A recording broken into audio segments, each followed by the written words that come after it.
everyone, I'm Rubina. And I'm Layla. Welcome back to our channel, Nutrition Unpacked, where we try diets so you don't have to. We took a brief hiatus. Yeah, nice little summer break, enjoying the last few weeks, and now it's technically still summer, but I count September as fall. I think September 1st should be fall. Are you feeling ready to take on a new challenge? Absolutely. I feel like it's been too long. It's been really long. It's been a long time because I think our last videos were... Oh no, we did mindfulness. We did mindfulness. But I feel like that was just like eating what I wanted to eat, but just thinking about it a little bit more. Anytime I go to eat something, there is a part of me that's always like, oh wait, am I allowed to eat this? And then it's like, oh wait, I can eat it. I can eat right now. Yes. So now I can go back to having rules. I don't know what I'm looking forward to, but it feels right. It does feel right. It does feel right. And what the good thing about our new diet is that we actually don't really have to pay so much attention to what we eat, but rather a little bit more when we eat. We're gonna take on intermittent fasting. I think we're a little late to the game on the intermittent fasting. I feel like we should have started with this. It's so hard to know with social media algorithms. A bunch of years ago, like 5+ years ago, I saw a lot about intermittent fasting, and then I didn't hear that much about it, and now it feels like there's a resurgence, but I don't know if it's just because people say oh, you're on the wrong side of TikTok. I don't know if it's just I got pulled out of it, now I'm pulled back in, or if it's a genuine trend. I also think being a dietitian on TikTok, you kind of get skewed things, but I have been getting little rumblings of intermittent fasting on my TikTok. I think the people are back on intermittent fasting wave. Claims are wide and varied. Well, let's talk about what fasting even is, first of all. So fasting is when you go through a voluntary period of kind of abstaining from food and beverages. So this is distinct from starvation, which would be involuntary. But I would say the way that most people seem to practice it, it's not that necessarily that they're abstaining from all foods and beverages, but more so things that provide calories, because people often still will drink water and black coffee, and I thought the list might be longer. I think those are the two. Tea, there are kind of a few different things that are all layered into this idea of intermittent fasting. There's something called time-restricted feeding, and I think this is the thing that people most often think about when they think about intermittent fasting. And then we also have something called periodic feeding.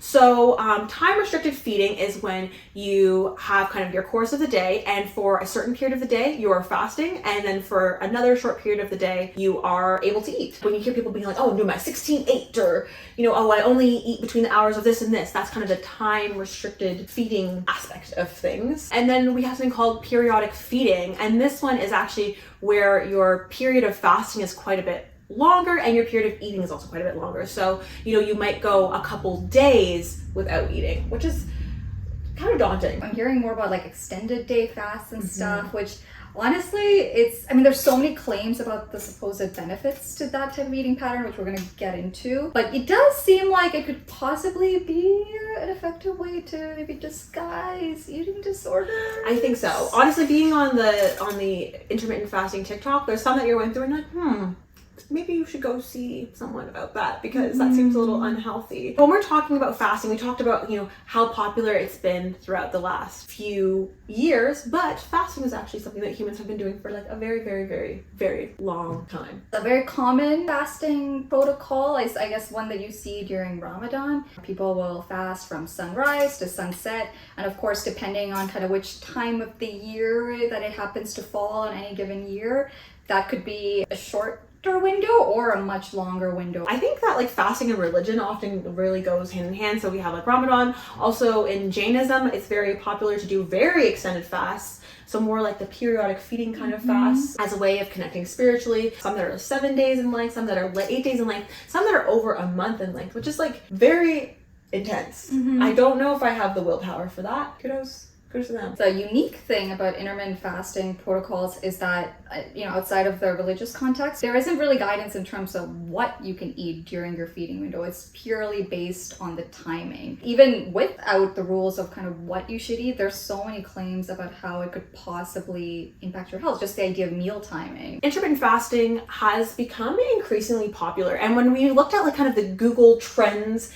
of this, we've seen that, the popularity of this kind of diet in terms of people looking it up on Google has started increasing kind of quite significantly since around 2016 or so, which makes sense to me. I think that's when I started seeing, intermittent fasting popping up on, Instagram, YouTube, now TikTok. What's also interesting is that there's not really a given location in the world where it's oh, intermittent fasting is popular here. My initial thought would have been like, oh, Canada, the United States, Western Europe, it might be more popular there. But surprisingly, we see it all over the world. I think the Philippines is the place where they look at intermittent fasting the most. Alongside the general increase in interest in the public, there's been a dramatic increase in the number of publications in the last couple of decades. In 2010, there was 5,500 publications on intermittent fasting, and that number went up to 10,000 by 2022. And it's so interesting because I think, a lot of other diets, the general vibe is like, ooh, do this and you will lose a lot of weight. And that's definitely there with intermittent fasting,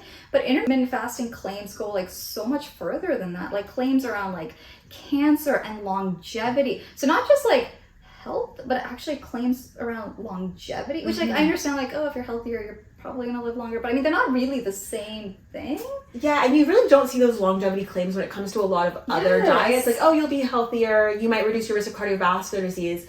But like these claims about longevity are like your cells are like anti-aging, or your telomeres will be longer, or all these different things. And even like claims around cognitive function and like mental health and like all of these different things. I mean, it's a very interesting area. We talked about how intermittent fasting is getting a lot more popular just in the lay population, looking up on Google. We've talked about how it's getting more popular among the scientific and academic community with more publications on the topic. And I feel like this is a case where it's like you don't really know what the chicken or the egg is, because as much as like scientists have their process, a lot of times scientific thought can be led by what's happening in like popular thought. So I think that these are two things that kind of cycle to increase each other. As we get more publications about intermittent fasting, there's making more news articles, people start looking for it more people are doing it, and then that's also leading to more interest in scientific knowledge in that area. There's a lot of claims about intermittent fasting at longevity, aging, cancer. The proponents of this diet really say it comes down to the changes in physiology that happen when you're fasting. So we're going to take a little bit of time to go into what actually happens to your body when you are not eating for a long period of time. That way, as we're going through our series and we're talking about the different claims about it, we can, touch on this and we'll all kind of understand what exactly is happening while you're fasting. Let's first talk about what happens when you do eat food. As you probably know, when you eat food, it enters your digestive tract, your body starts breaking it down, nutrients gets absorbed into your bloodstream, your blood glucose levels go up. That triggers your pancreas to release insulin. Insulin is considered one of the main anabolic hormones in your body. Anabolic hormones, what they do is they build up bigger things from smaller things. Insulin, one of the main roles, it helps drive glucose into your cells. Your cells really like to use glucose for energy, and it needs that insulin to let that glucose in. Any glucose that's not used for energy, your body can convert to glycogen, or it can be stored as fat. Now, glycogen is basically like these long branch chains of glucose that's in your liver and muscle tissue. When you're fasting, by contrast, your body's like, oh my gosh, our blood glucose levels are kind of going down a little bit. Maybe let's hold up on this insulin production, and we're gonna make insulin's almost opposite, glucagon. So glucagon kind of does the opposite of what insulin does. It causes your glycogen stores start breaking down so that your blood levels, stay more or less the same. We talked about the difference between fasting and starvation, but the thing is, your body doesn't really know why we're not eating. But generally in the past, not eating or having our blood sugar levels going down, bad thing. Red flags. Red flags. We are making our little stress hormones. We are making cortisol. We are making epinephrine and norepinephrine. So you might remember those as being like the fight or flight hormones.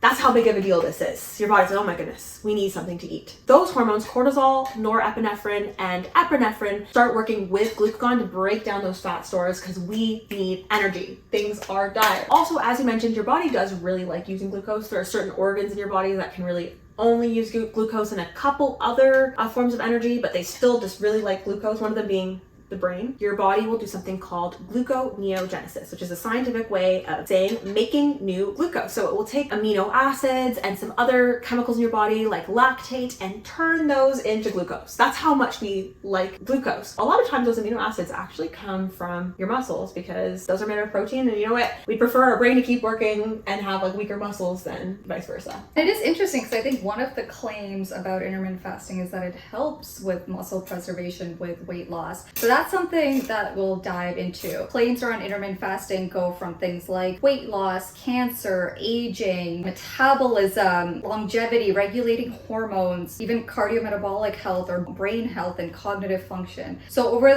this series, this is gonna be a whole series, guys, so buckle up. Subscribe. For the next 2 weeks, what we're gonna do is take on the challenge of intermittent fasting. And we're specifically gonna do the 16-8 version. So we're gonna have an 8-hour eating window where we are theoretically able to eat whatever we want, but 16 hours we're going to fast. As we go through that journey, we'll share our experiences and then also dive into the research on each one of those claims. I'm really excited for this. I don't think, like, an 8-hour eating window doesn't seem that dramatic to me. I think if I just eat dinner a little earlier and like eat breakfast a little later, or like maybe I skip breakfast. I don't know. Yeah. That's one thing though, is I am a hangry kind of girl. Like if I get hungry, I turn into like a little bit of a I meme. mean, it happens to the best of us. And sometimes I wake up in the morning because I'm hungry. Like the reason I wake up is because my stomach hurts. So do you think you would thrive better on like 8 to 4 eating window? I just don't feel like I'd be able to get enough calories. I feel like typically my dinner meal is where I get the most food in, so I'd have to. No, but even if you had dinner like 3:30 to 4. I just feel from like a social perspective. That's gonna be the interesting thing, I think, because like in socials, people want to have dinner at like 8 or something. Like, what are guess they you gonna do? have to plan your day, or like maybe like push back to like on the start at like 1. I don't want to do that. And you know, that's actually something we are going to cover, is what is the science around like when you should be eating during the day. For a very long time it's like don't eat at night, don't eat at night. So we'll see what is the science saying on that front. I know for me, like naturally, like I don't really get hungry in the morning till around like 10 or 11 anyway. Like I will eat earlier if like for some reason I'm not going to be able to eat like around, like if I'm not going to be able to eat around like 10 or 11 to later, I might eat earlier, like preemptively. But like generally, if I have the flexibility, I do tend to eat like a little bit later breakfast anyway. Okay. I think it's gonna be like dinners with other people that's gonna be like the hardest thing. Do Because I generally actually don't like to eat late because I always get heartburn. Like I don't know what people out here want to eat dinner at 8 and like give me heartburn. I just want everyone to know that Urbana's actually like 90 years old, with a great skincare routine or something. Because what did you say to me the other day? That you can't drink liquids after 7 p.m.? I will have to get up to pee. Okay. Well, do you want to do a dry fast then? Oh my gosh, I could never. But there are other types of. We didn't talk about the 1 meal a day. Oh no, we didn't. I think like the most extreme maybe is the 1 meal a day, which is something that I see a lot on TikTok and stuff, where people just literally have like a feast every single day, and it's like, I don't want to use the word binge lightly, but like it kind of is. It is seeming like a fasting and binging kind of situation. Yeah. I will say, like, going on that side of the internet, like there are people who do very much concern me when we're talking about intermittent fasting. And I think anytime we're talking about any form of dieting, there is always the people where you're like, oh, you know, maybe not the best idea for you to be focused so much on diet. Like people who maybe have predispositions to disordered eating or eating disorders. And definitely doing the research for this video, going through social media, there were a few people where I was like, this doesn't seem so much as like something that you're doing for your health. Like I feel like you're wrapping up your eating disorder in this thing that you're doing for your health, when it's really maybe doing the opposite. Yes, my RD radar of red flags is definitely tingling. Yeah, so I just conflated, like you combined a whole bunch of your spidey senses, Yes. your dietitian red flags, they're waving and they're tingling. You know, it's yeah. Make sure you follow along to find out what our experience is. Yes, we'll be covering anything you could possibly ever want to know about intermittent fasting throughout this series. Subscribe, like this video, hit the notification bell so you never miss one of our videos, and follow us on Instagram and TikTok. Thank you for watching. Bye!